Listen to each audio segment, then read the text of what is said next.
They say confession cleanses the soul, but no one tells you what happens when your confessor becomes your sin.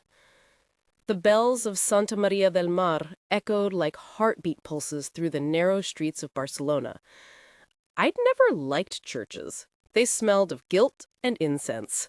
But that afternoon, something heavier than my own shame pushed me through the carved wooden doors. It was quiet inside. Light streamed through stained glass, splashing red and gold on the marble floor.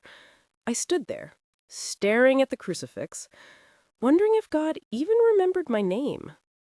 "Señorita," a voice came from the side, deep, calm, almost musical. I turned.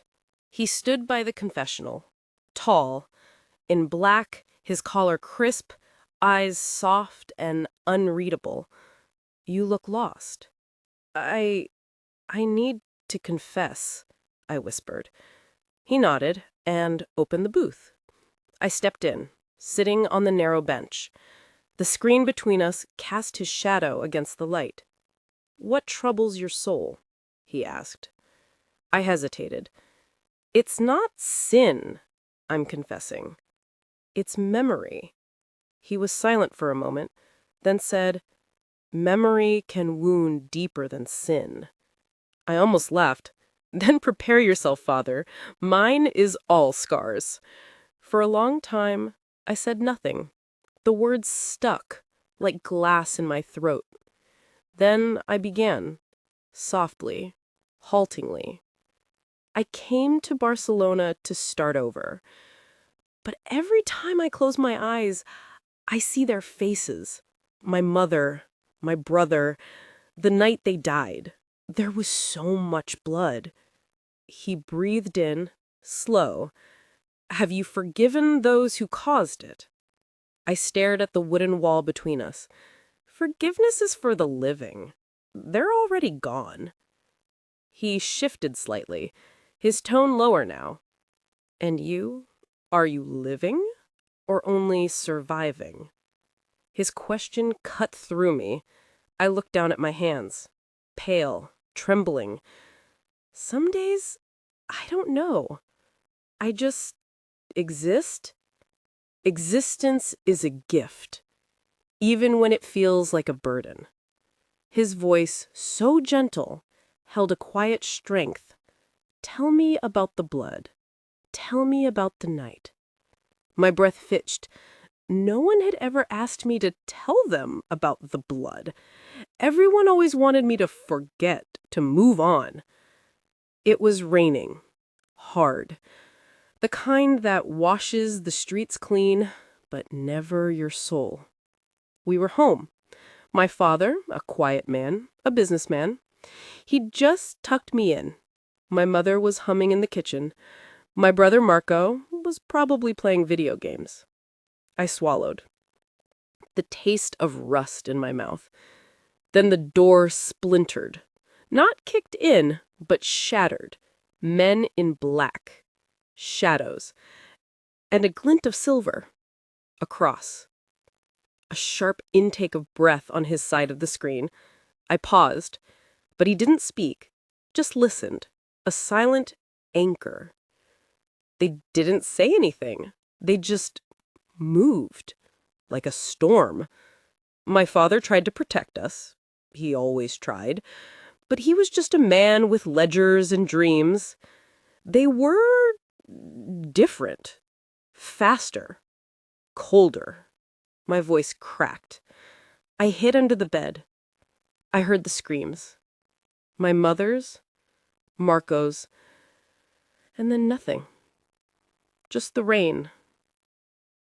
And a ringing silence. When I crawled out, the house was a canvas of red. And on the floor, near my father's hand, a silver cross. It was the only thing they left behind. The confessional remained silent, save for the soft drip of rain against the stained glass outside. I squeezed my eyes shut, the seam playing out in stark detail against the inside of my eyelids. "The cross," he murmured, his voice now a mere whisper, heavy with something I couldn't quite place. What did it look like? Ornate, I said, opening my eyes, like something from an old church. Heavy. It had a small, almost imperceptible scratch near the top arm. I remember because I picked it up before the police came, before the sirens, before everything became a blur. You still have it? No. I threw it into the river. It felt cursed, a symbol of their brutality. I wanted to cleanse myself of it, but I never could. Some symbols cling to us, even when we cast them away. He paused, a long, drawn-out silence. You believe this cross belonged to one of the men? I don't know what I believe. I just know it was there, and it wasn't ours. I felt a strange release, as if speaking it aloud after all these years had lifted a fraction of the weight. I just wanted to tell someone who wouldn't look at me with pity or fear. Pity is a poor substitute for understanding, and fear? Fear is a shadow that can only grow in the dark. Bring it into the light. How? I asked, my voice raw. By speaking its name. By facing it. Even if it's just to a stranger in a box. A faint smile touched his voice. You've already begun. I left the confessional feeling lighter, yet strangely drawn back. His voice, his calm, his quiet understanding, they were a balm to my scarred soul. I returned the next week, and the week after that. Our sessions became an unspoken ritual. I never saw his face, only heard his voice, felt his presence, a steady anchor in my turbulent world. I tried to move on, I told him one Tuesday, the rain still a constant in Barcelona. I tried to forget the past. I even tried to forgive. But the anger, it's a fire inside me. It consumes everything good. Anger is a natural response to injustice, but it can become a cage, Rowena. He used my name for the first time. It felt intimate, like a secret shared. I considered his words. You speak as if you know this path, as if you've walked it. A long silence stretched between us. We all walk paths that challenge our spirit, Rowena. Some are barker than others. His words lingered.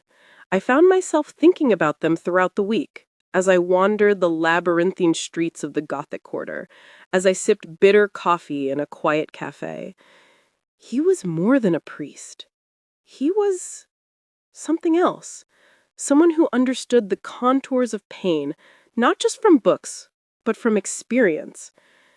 One afternoon, a harsh Mediterranean sun beat down. I found myself at the cathedral not for confession, but just to sit in the cool, silent interior. I saw him then. He was walking across the main aisle, his head bowed, a rosary clutched in his hand. He was taller than I'd imagined, his frame lean but strong. As he passed a stained glass window, a shaft of light illuminated his profile. Dark hair, a strong jawline, a quiet intensity in his eyes. And then I saw it. Faintly, just above his left wrist, peeking from under his sleeve, the shadow of a tattoo. A complex knotwork, dark and intricate. It was gone almost as quickly as I saw it, hidden again by the fabric. My breath caught. A priest? With a tattoo? It was an unexpected detail, one that deepened the mystery of him. The next time I sat in the confessional, my heart pounded a little harder. Father, I began, my voice a little shaky. I saw you today. A slight stiffening on his side of the screen. Oh. In the main aisle, you were praying. It is what I do, he said, his voice. I wanted to ask more. I wanted to tear down the screen, to see his face clearly, to read the truth in his eyes. But I held back. This was our sanctuary. The small, dark box. I still dream of the cross, I confessed, changing the subject, but not truly. The silver one. The one they left. His response was immediate, a sharp inhale. The cross. It haunts you still. It's a ghost, a cold touch on my skin. And what do you want from this ghost? I want to know who left it, who took everything from me. The anger flared again, hot and quick. And if you knew? Then I would understand. Maybe then I could finally rest? Rest or seek retribution? I don't know, I cried, frustrated. I just want the truth. Truth is rarely simple, Rowena, and sometimes it arrives with a cost far greater than the ignorance it replaces. His words were prophetic, though I didn't know it then. I continued to seek him out, drawn by the magnetic pull of his presence, the quiet wisdom he offered. Our conversations deepened, moving beyond my grief to touch on life, on hope, on the fragile beauty of Barcelona itself. He spoke of the light filtering through the cathedral's rose window, of the resilience of the human spirit, of the small acts of kindness that stitched the world back together. He was a paradox, a man of God who spoke of a dark past, a confessor who seemed to carry his own profound burdens. One evening, as dusk bled indigo into the sky, I saw him again. He was in the small garden beside the cathedral, tending to a patch of roses. He wore no cassock, just a simple dark shirt, sleeves rolled up. The tattoo was more visible now, a sprawling, intricate design that covered his forearm. It wasn't just a knotwork. It incorporated what looked like a stylized bird, wings outstretched. He moved with a quiet grace, his hands, strong and calloused, working the soil. I approached slowly, my footsteps muffled by the soft earth. He looked up, his eyes, dark and deep, meeting mine. For the first time, I saw his face clearly, unobscured by shadow or screen. He was older than I'd imagined. Lines etched around his eyes, a weariness in their depths, but also a profound gentleness. "Rowena," he greeted, his voice softer in the open air, a faint smile touching his lips. "I didn't expect to see you outside the confessional. I just wanted to thank you for listening, for everything." He wiped his hands on his trousers. "It is my duty and my privilege. It feels like more than duty." I looked at his tattoo, then back at his eyes. "You said you had a past. What was it like?" He hesitated, then gestured to a stone bench. "Sit with me for a moment." I sat, the cool stone a contrast to the warmth of the fading day. He picked a single, deep red rose, its petals unfurling in perfect symmetry. He offered it to me. "My past," he began, his gaze distant, fixed on the setting sun, "was not one of peace. It was a world of shadows, of loyalties twisted into chains. I was young, foolish, and believed I was invincible." He turned the rose in his fingers. "I was part of a syndicate, a family, they called it.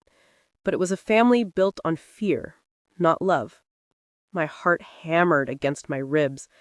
Syndicate. Family. My father, the businessman, had brushed against the edges of such things, had tried to keep us safe from them. "What did you do?" I asked, my voice barely a whisper. "I enforced. I collected. I ensured obedience. I was good at it. Too good. I saw things, did things. Things that haunt my sleep even now." "Why did you leave?" "Because one night it went too far. A deal went wrong. A family was destroyed." He closed his eyes for a moment, a muscled twitch in his jaw. I saw the devastation, the innocent caught in the crossfire, and something inside me broke. I couldn't be that person anymore. I couldn't live with the blood on my hands. My breath hitched. A family destroyed. The blood. The cross. A cold dread began to seep into my bones. No, it couldn't be. The cross, I said, my voice barely audible. The silver cross? Did you ever wear one? He flinched, a visible tremor passing through his frame. He reached inside his shirt, pulling out a silver chain. Attached to it, nestled against his skin, was an ornate silver cross. Exactly like the one I remembered. The small, almost imperceptible scratch near the top arm. It was identical. My world tilted. The air left my lungs in a painful gasp. The man who had offered me solace, the calm, soulful priest, was connected to the very nightmare I had fled. The confessor had become my sin. "No," I whispered, stumbling back from the bench, the rose falling from my trembling hands. "It can't be. You were there." He rose, his face etched with a pain that I now recognized as his own profound guilt. "Rowena, I never meant to hurt anyone. I never pulled the trigger that night." His voice was a desperate plea. "I swear to God, I never did." "Then who did?" I demanded, tears blurring my vision, the anger and betrayal a burning inferno. He closed his eyes again, a muscled twitch in his jaw. "My brother, Samuel. He led the crew that night. It was supposed to be a warning, a message, not a massacre." His voice was raw, choked with anguish. "He took my cross. He always admired it, said it made him look more imposing. Samuel, his brother." The pieces clicked into place with sickening clarity. He hadn't been the one to pull the trigger, but he was there, part of it. His family had destroyed mine. "You hid this from me," I accused, my voice rising. "All this time you let me confess to you, let me pour my soul out knowing you were part of it?" "I didn't know it was your family, Rowena. Not until you described the cross, the rain, the blood, and then I was trapped. How could I tell you? How could I confess my sins to the very person I had wronged so grievously? I joined the priesthood to atone, to pay for the sins of my past, for the lives I indirectly destroyed, for the life I took from you." "Atonement?" I spat, the word tasting like ash. "You think hiding behind a collar makes up for what you did? For what your brother did?" "No," he said flat. "Nothing can make up for it. But I hoped, in some small way, I could do good. I could offer comfort. I could find a measure of peace." He looked at the cross pendant in his hand, then back at me, his eyes pleading. "I truly believed you were a stranger, a lost soul I could guide. Never did I imagine—" "You're a monster," I whispered, the words tearing from my throat. "A liar, a hypocrite." He didn't flinch. He just stood there, letting my words wash over him, his face a mask of profound sorrow. "Perhaps I am. But I am also a man who carries the weight of that night every single day. I sought forgiveness, not from you, but from God, for a path I allowed myself to walk, for the evil I was a part of." I turned, unable to bear the sight of him, the truth a jagged shard in my heart. I ran from the garden, from the cathedral, from him, the image of his silver cross burning into my memory. Days blurred into a haze of pain and confusion. I locked myself in my small apartment, the vibrant city of Barcelona outside my window, a cruel mockery of my internal turmoil. How could he? How could the man who had brought me a sliver of peace be the very embodiment of my deepest wound? The betrayal was a physical ache. But beneath the anger, A different emotion gnawed at me. His despair. His confession in the garden, the genuine evening after a particularly harrowing conversation about Samuel's cruelty. I found myself in the confessional again. But this time, I didn't sit in the booth. I stood outside, facing the screen, my heart pounding. "Michael," I whispered, using his name, not his title. A rustle from within. "Rowena." "I can't do this anymore. The screen, this distance," my voice trembled. "I need to see you, to truly see you." The door creaked open. He emerged, his black cassock a stark contrast to the dim light. He looked at me, his eyes wide, a mixture of apprehension and something else, something mirroring my own longing. "What are you asking of me?" he asked, his voice low, husky. "I don't know," I confessed, tears stinging my eyes. I feel so lost, and you're the only one who sees me, truly sees me." He reached out, his hand gently cupping my cheek. His skin was warm, a stark contrast to the cold fear that had plagued me for so long. His thumb stroked my skin, a feather-light touch that sent shivers down my spine. "Rowena," he breathed, his eyes searching mine, filled with a profound sadness, a desperate longing. This is dangerous, for both of us." "I know," I whispered, leaning into his touch, "but I don't care." He closed the distance between us, slowly, as if in a dream. His other hand found my waist, pulling me closer.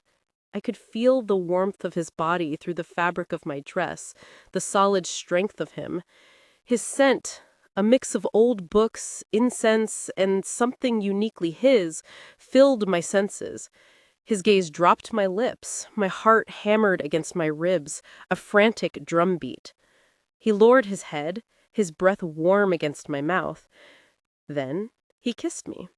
It was tentative at first, a soft press of his lips against mine, a hesitant exploration. Then, as if a dam had broken, it deepened.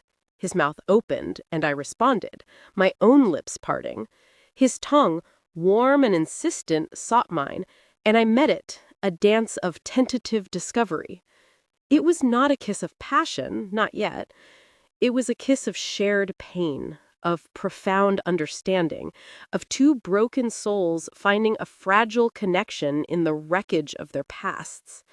His hands moved to my hair, tangling in the strands, pulling me closer still. My arms wrapped around his neck, holding on as if he were the only solid thing in a world that had crumbled around me.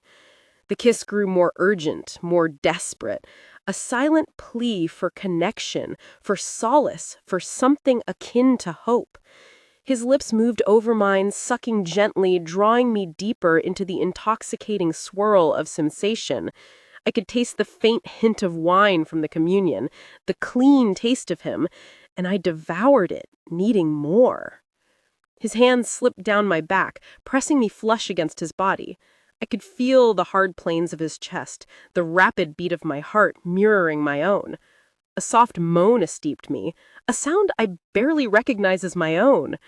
His tongue delved deeper, exploring every curve of my mouth, a slow, sensual rhythm that made my knees weak. I shifted, instinctively pressing my hips against him, a silent plea for more. The faint hardness I felt against me sent a jolt of primal awareness through my body. He pulled back slightly, his forehead resting against mine, his breath ragged. His eyes, dark and heavy-lidded, searched mine. "Rowena," he whispered, his voice thick with emotion. This cannot be."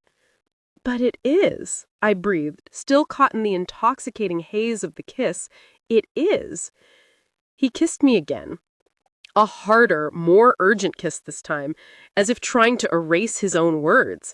His fingers tangled in my hair, pulling gently, tilting my head back. His tongue plunged, hot and wet, into my mouth, sweeping against mine, sucking on it, a deep, primal connection. I gasped. a shiver running through me. I felt the wetness between my legs, a sudden, surprising rush of desire. My body, long dormant, was awakening with a fierce and undeniable hunger. His hand slipped lower, over my hip, then to the curve of my ass, cupping it, pulling me even tighter against his erection. The friction, the heat, the undeniable proof of his desire sent a jolt of pure pleasure through my body. I moaned again, a low, guttural sound. "We can't," he whispered against my lips, even as his body pressed harder against me, his hands still cupping my ass, fingers splaying wide. "Yes, we can," I urged, my voice barely a thread. He broke the kiss, his eyes clouded with torment, but his body remained pressed against me, his erection a hard ridge against my belly. "This is a sin, Rowena, a profound sin."